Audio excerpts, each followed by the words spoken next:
everyone for joining us today. An exciting time for the Sydney Kings, being able to announce bringing another Sydney local and former NBA player in Jonah Bolden to Sydney. Obviously a big fan favourite, and bringing another Bolden back into the fold, but could be more excited for what this means for our club and being part of Jonah's journey. And he's been great over the last couple of weeks to get to this point, and yeah, just really excited what this means for the club and our chances of being competitive for next season. So thank you all for joining, and free to take questions, both Jonah and I.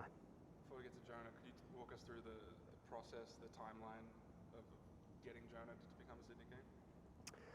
I think I joked to you about this a couple of days ago, but I first called his agent about 4 years ago, but I think the prospect of getting him back then was a little more challenging.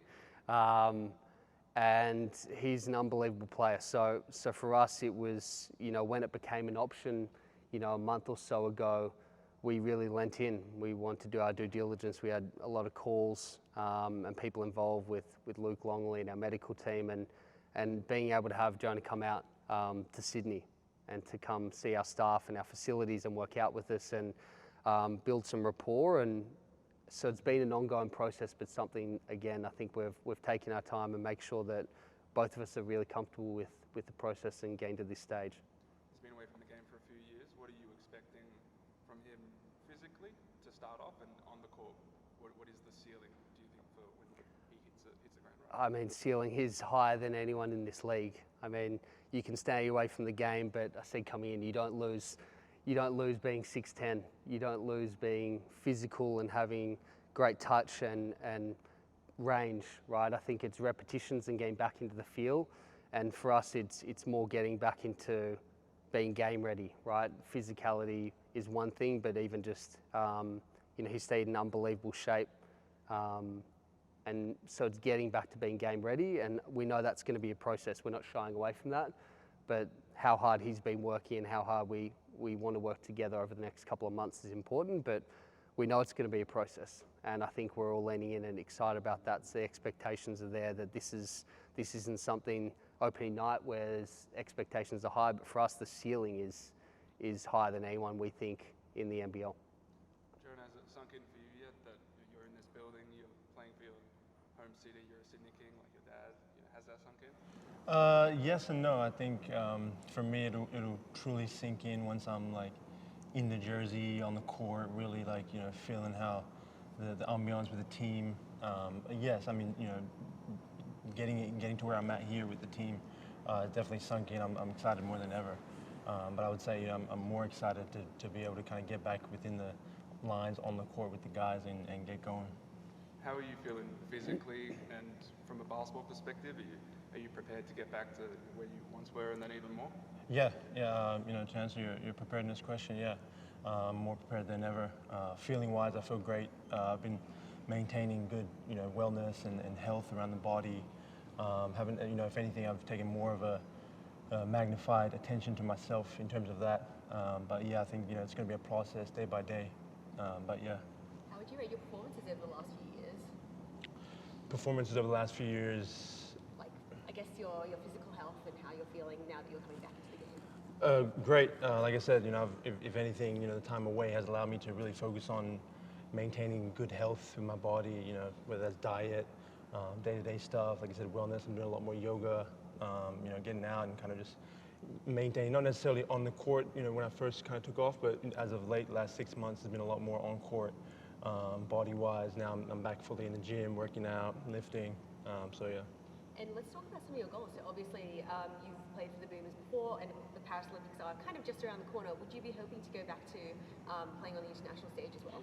Yeah, that's definitely an option. Personally, I think my mindset right now is here with the Kings.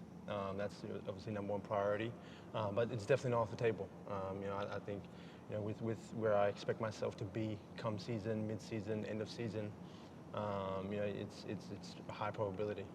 And playing for this team, they've obviously won straight, back-to-back titles. How does that feel? And also, obviously, your dad's legacy is in the corners of this gym as well. How is it all coming to you right now? It's huge. That's kind of one of the contributing factors to me to really wanting to come and play with these guys. Organization, Chris himself, the whole kind of back end staff. Going down to the players that are going to be coming back this next year. Playing style, seeing how it's very translatable to nowadays to the kind of NBA. Stretching the floor, whether that's whoever's getting the rebound running. Is very suitable to my game, and I'm super excited to be a part of it. How much did that playing style play a role in you coming? Seeing guys like you excel, Jarrell Martin's one, Xavier Cooks is one. That's the sort of skill set that's excelled here. Did that play a role in you wanting to come here and excel here? Yeah, most definitely. Xavier's a good friend, and he surprised me in that sense where he took his game to another level. And seeing the platform he got, and seeing the team around him, working with him, playing that style, coaches giving that freedom, it's always really good. So for me, it was just kind of a no-brainer in that sense, seeing how translatable and versatile myself with the team. So it really was kind of like a no-brainer in the sense of playing style. Did you get a chance to watch DJ Hogue at all last year, or maybe through the years in the G League? Have you seen his game, and is there an excitement level about you teaming up in the front court with him?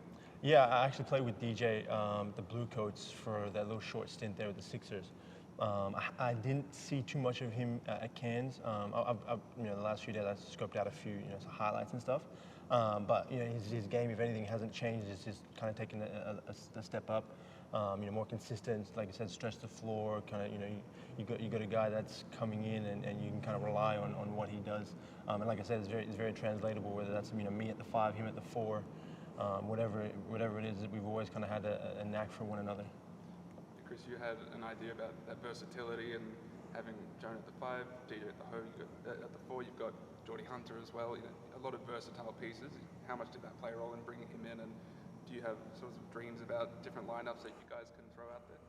Of course. That's the coach's job, coming in. But for me, I think that's what's most attractive is his versatility, his ability to stretch the floor. And you referenced Zave and Jarrell Martin, and the way we've had success in the past is having guys that can pull it off the rim and get up and go, right? And not handing it off to a guard and play, much more half-court basketball and playing with fast pace. And Jonah's athleticism, I think, is going to be a tough matchup for a lot of 4s, a lot of 5s in this league. So being able to play Jonah at the 5, DJ at the 4, sliding down DJ at the 3, Jonah at the 4, Geordie at the 5, Quat at the 4.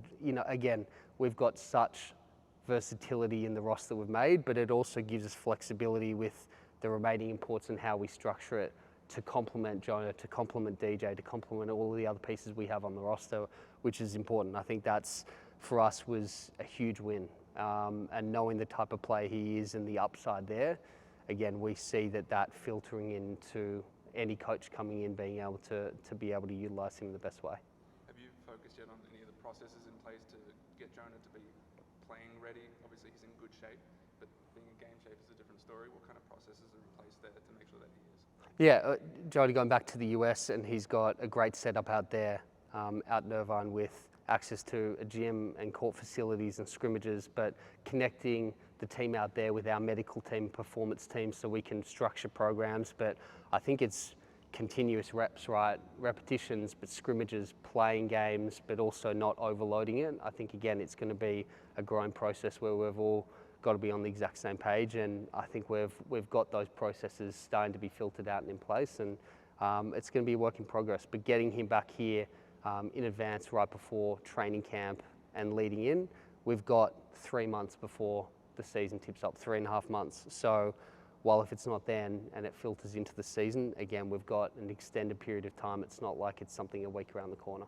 And Chris, obviously you've just talked about coaches. You've only got a few months until next season. How's the coach search going? Long and but detailed. Again, we've taken a global approach and really just cast a wide net, I guess, with the type of coach we want to bring in. And we only want to bring in a coach that's going to fit the system that we see succeeding here, but also the players that we have on roster. So, that process is still ongoing. We hope it's going to be concluded soon. And we're thrilled with the type of candidates that we've had come forward. I mean, it's pretty tough to fill Chase's shoes. He's brought back-to-back championships. Yep. Are you looking for anything in particular?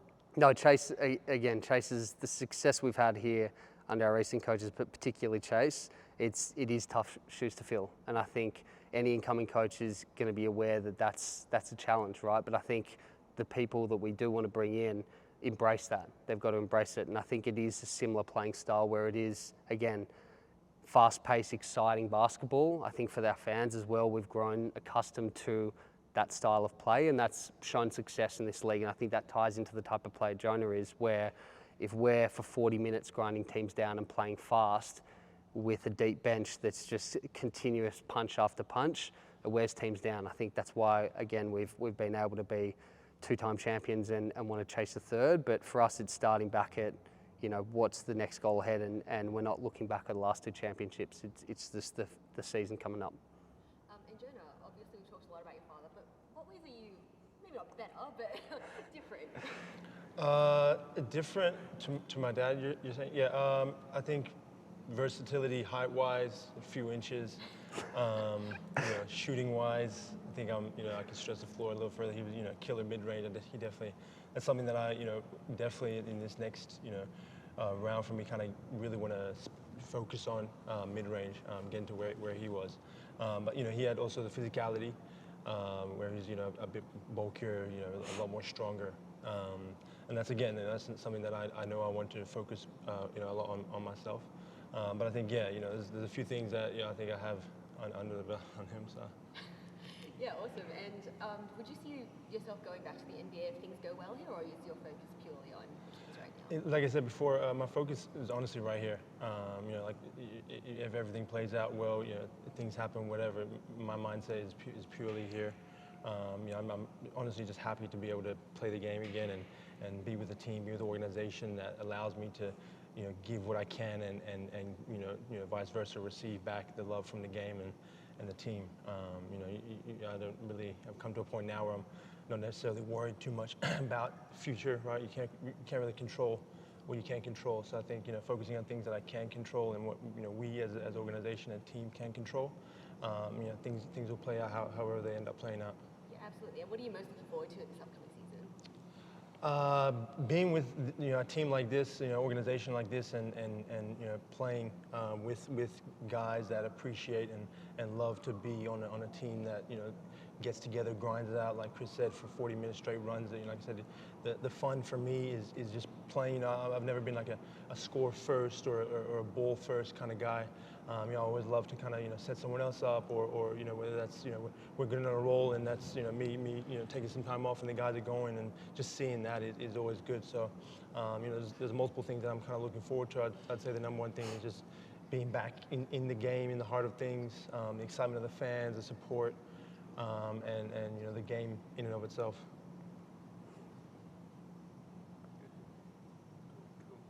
Thank you so much. Beautiful.